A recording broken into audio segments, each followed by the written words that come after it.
Magandang umaga po sa bawat isa sa inyo. Welcome back to our 365 Bible verses everyone should know. Congratulations po sa inyo na mga nakatapos na. Or this is our second to the last. So after this, isang video na lang, no? Tapos na natin yung 40 days. Naka 40 days pala tayo ng pag-aaral ng buong Bible. So tuloy po natin yung second to the last devotion po natin about Redeemer God, Understanding Biblical Hope. Basically, understanding the whole Bible. Because the Bible is all about our Christian hope. Dahil ang ating pag-asa ay nakaangkla sa Diyos natin na manunubos. So, ito pong last two devotions natin ay kumbaga pang closing remarks, no? Kino-close na lang natin yung mga devotions natin itong mga nakarang araw. So, ang ganda po, no? From Eden to Eden. Nagsimula ang Biblia sa Eden, naging Paradise Lost, at ngayon po, Paradise Restored or Restored Eden. Diyan po nagtapos yung buong Bible. Now, dito po sa Philippians chapter 3, verse 20 to 21, sabi po rito, "But our citizenship is in heaven." Ang citizenship pala natin ay nasa langit na. And by the way, in the future po, etong earth, magiging tahanan ng Diyos. Kasi God will dwell with His people. So, I think, yung heaven, kung paano ang tao at Diyos naghiwalay at pinanumbalik ng Diyos. At sabi nga ng isang scholar, no, by the name of N.T. Wright, yung earth and heaven din, domain of people, domain of human beings, and domain of God, naghiwalay din. And someday, magiging isa rin silang uli. No? Someday, yung domain ng tao at domain ng Diyos magiging isa na lang. So, pwede nating sabihin ang citizenship natin ngayon ay nasa domain na ng Diyos, no? And someday po itong earth na to talagang tuluyang masasakop ng domain ng Diyos. Kaya sabi sa Revelation chapter 11 verse 15, "Now the kingdom of this world," so yung kaharian ng tao, "has become the kingdom of God." Meron talagang pananakop na mangyayari. Sasakupin talaga ng kaharian ng langit at kaharian ng Diyos yung kaharian ng lupa. At yung heaven and earth, yung kingdom of heaven talagang sasakupin yung earth, no? At magiging isa na lang muli sila. Now, yung citizenship mo natin, hindi na earthly citizenship. Ito po ay heavenly citizenship. Kaya po, ang sabi ni Apostol Pablo, "But our citizenship is in heaven, and we eagerly await a Savior from there, the Lord Jesus Christ." So, inaantay natin yung muling pagbabalik ng ating Panginoong Jesucristo mula sa langit, kung nasaan yung citizenship natin. Sabi nito, "Who by the power that enables Him to bring everything under His control will someday po transform our lowly bodies so that they will be like His glorious body." So, someday sa muling pagbabalik ng ating Panginoong Jesucristo, babaguhin niya yung ating mga lupang katawan at gagawin niya itong kagaya ng kanyang katawan na walang bahid ng karumihan at hindi na mamamatay at hindi mabubulok magpakailanman. Sa Tagalog po, sapagkat ang ating pagkamamamayan ay nasa langit. Mula roon ay hinihintay naman natin ang tagapagligtas, ang Panginoong Jesucristo. Pansinin niyo pong mabuti, no? Nandito tayo sa earth, hinihintay natin yung kanyang muling pagbabalik. Kaya hindi natin pwedeng sabihin yung earth discarded o abandon na lang o gugunawin. Kasi si Kristo babalik sa atin and He will dwell with us forever and ever. Kaya siyempre anong gagawin mo sa earth? I-renewed, no? Babaguhin. Hindi naman tayo magstay sa quote-unquote heaven no? Kasi nga yung heaven and earth magiging isa muli. God will dwell with His people and that's gonna be the case forever and ever. So mula sa langit ay inaantay natin ang tagapagligtas, ang ating Panginoong Jesucristo, na siyang magbabago ng ating hamak na katawan upang maging katulad ng katawan ng kanyang kaluwalhatian. Someday po lahat po tayo magiging katulad ng ating Panginoong Jesucristo and that is our final hope. Ito yung talagang ultimate climax ng istorya ng Christianity, no? That Jesus Christ will come back, no? Magkakaroon tayo ng resurrection at tayo bumuhay mag-uli at makakasama natin ng Diyos magpakailanman. So, unang katuruan po natin ngayong umaga, our citizenship is in heaven. And by the way, batiin ko muna mga followers ng Panginoong Jesucristo na nasa Thailand, mga OFW sa Thailand. Hello po sa inyo. Pagpalain kayo ng ating Panginoon. I hope marami po tayong natututunan dito sa ating mga devotions. So, tinatalakay po natin ay Philippians chapter 3 verse 20 to 21. Ang unang katuruan natin ay our citizenship is in heaven. So, bago ka pa maging Pilipino, ikaw muna ay citizen sa langit, no? Bago ka maging kahit citizen ka sa Canada, US, or Japan, or Korea, tandaan mo yung citizenship mo ultimately is a heavenly citizenship. Kasi someday, yung mga citizenship natin dito sa lupa pwede pa magbago eh. Pero yung citizenship na natin sa langit, forever na yon. Pangalawa po, we are Christ ambassadors on earth. So, ang citizenship pala natin ay sa langit. Nasa langit. Nasa lupa tayo ngayon. So, ano tayo? Sabi sa Bible, we are ambassadors.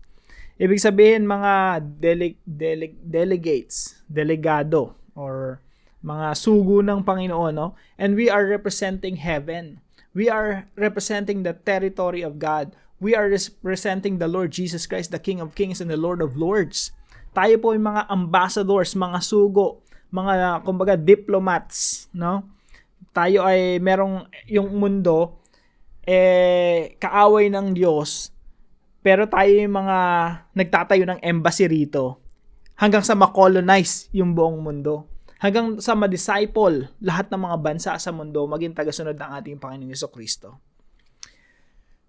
So, tayo po ay mga ambassadors, and we have a message. Ano yung message natin? Sasakupin ang kaharian ng Diyos ang mga kaharian ng lupa. At ang gusto natin ay yung mga tao isurrender nila yung kanilang mga buhay sa Hari ng mga hari at Panginoon ng mga Panginoon. That's our message. Na, hey kapatid, no? Brother, sister, mother, father, mga kaibigan, no? Let's surrender our lives to Jesus. Dahil siya yung hari ng mga hari, Panginoon ng mga Panginoon, at dapat lang tayo magpasakop sa Kanya, sa Kanyang paghahari. Ambassadors po tayo. And number 3 po, Christ, sa muling pagbabalik ng ating Panginoong Jesucristo, Christ will transform our lowly body to be like His glorious body. Napakaganda po, ano? Kasi si Jesus Christ, siya yung pattern natin. Si Jesus Christ namatay, muling nabuhay, at kung papaanong yung dating katawan ng Panginoong Jesucristo ay muling binuhay ng Diyos, ganun rin po yung katawan ko na ito na Russell, na imperfect, no? Bubuhayin ng Panginoon upang maging perfect na Russell, no? Ganun din po sa iyo, kung meron ka mang karamdaman, kahit ano pang sakit yan, pag binuhay ka maguli ng Panginoon, yan ay perfect body na. And hindi na ito mamamatay, hindi na magkakasakit, wala nang hirap, kirot, pait na mararanasan pa. And it's gonna be forever. So, napakaganda ng pag-asa natin sa Panginoong Jesucristo, no? Christ will transform our lowly body, or lowly bodies, to be like His glorious body. So, yung mga katawan po natin, na tumatanda, kumukulubot yung mukha natin, humihina, wag po tayong mag-alala. Kasi someday, Jesus Christ will come and He will transform our lowly bodies, our earthly bodies, and He will make it like His own body. Now, ano po yung application natin sa pang-closing natin? Pang-closing, ano na po ito, mga devotion sa 40 days na journey natin, no? Sa attempt natin na mas maunawaan yung Biblia ng mas malalim pa. Now, una pong application, we bring the culture of heaven here on earth. Yung Trinity po kasi, it's a relationship. Father, Son, and Holy Spirit. Perfect relationship yun eh.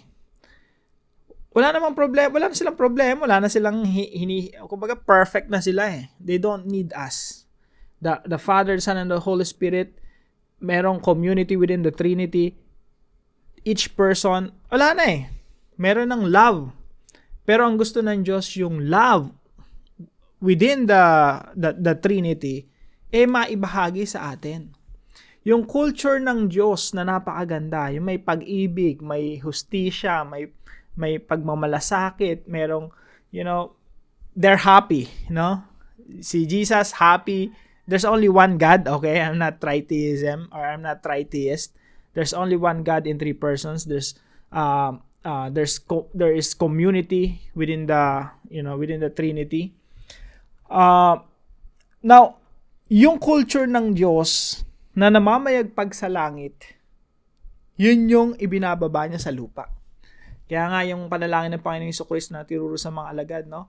Your kingdom come, your will be done on earth as it is in heaven. So, yung kultura ng langit, yung pagmamahalan, binababayan dito sa lupa. Binababayan sa marriage natin, sa relasyon natin sa mga anak, relasyon sa mga kaibigan. Yung kultura ng langit, dapat maging kultura dito sa lupa. Number 2, we implore others to be reconciled to God. Ipinamamanhik natin sa mga kaibigan natin, membro ng pamilya, discipleship groups, mga nakakausap natin, mga kaibigan, na sinasabi natin sa kanila, bro, sister, be reconciled to God. Ayan sinasabi ni Apostol Pablo sa 2 Corinthians 5:20 we are ambassadors of God. Isinugo, mga ambassador na namamanhik sa mga tao, pinamamanhik sa mga tao na manumbalik kayo sa Diyos. Yan po yung mensahe natin be reconciled to God. We implore others on behalf of Christ to be reconciled to God. At ito po ang mensahe natin na talagang napakaganda, no? Ito yung mensahe na merong katagumpayan. Alam natin na lahat ng mga bansa sa mundo, they will bow down before the Lord Jesus Christ.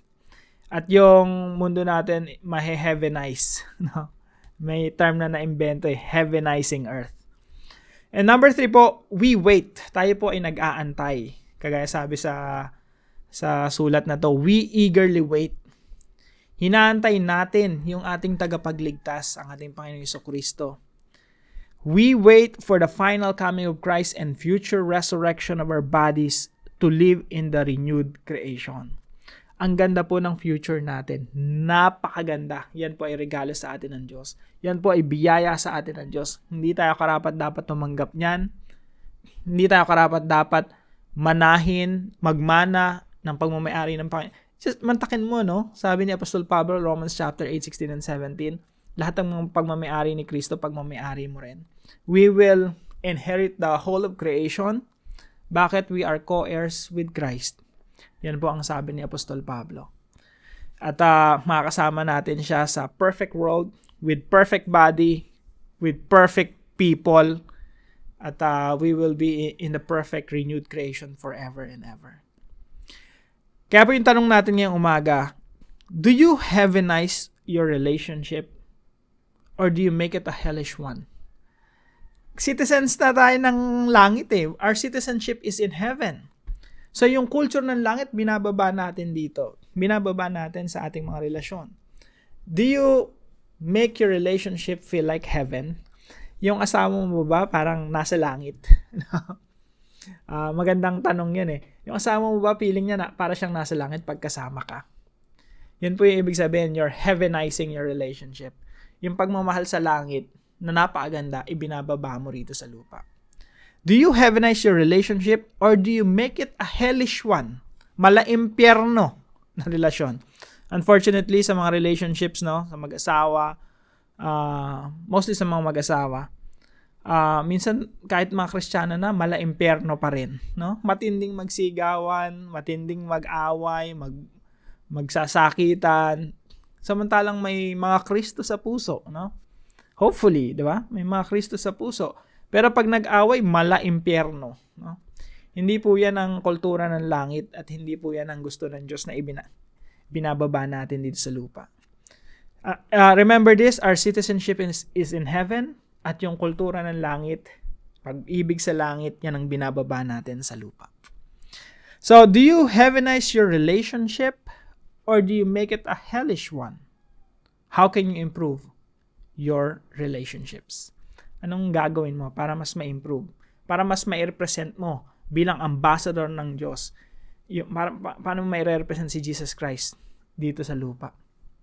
Para po sa ating panalangin, Father, thank you because you are now colonizing earth with heavenly culture. We are your ambassadors here on earth. You gave us heavenly citizenship. And you gave us the task of discipling the nations and make them followers of Jesus. Lord, thank you because you are heavenizing our hellish lives. Yung buhay naming mala-impyerno, ginagawa mong makalangit. Salamat, Panginoon. Sa inyo merong redemption. Someday, our earthly bodies will be transformed and will become like the glorious body of Christ. Salamat, Lord God, sa regalong ito. Thank you for this hope. In Jesus' name, amen and amen. Salamat po sa katuwang natin sa devotion natin ito, si Kuya Mel and Ate Mila. Maraming salamat po sa inyo. Pagpalain kayo ng ating Panginoon. At kung meron po ay natutunan sa devotion natin ito, let us know in the comment section below. And tomorrow is our final devotion dito sa series na ito. Kaya po, i-share po natin ito sa ating mga mahal sa buhay at ating mga kaibigan na sila rin ay matuto patungkol sa kabuuan ng Biblia.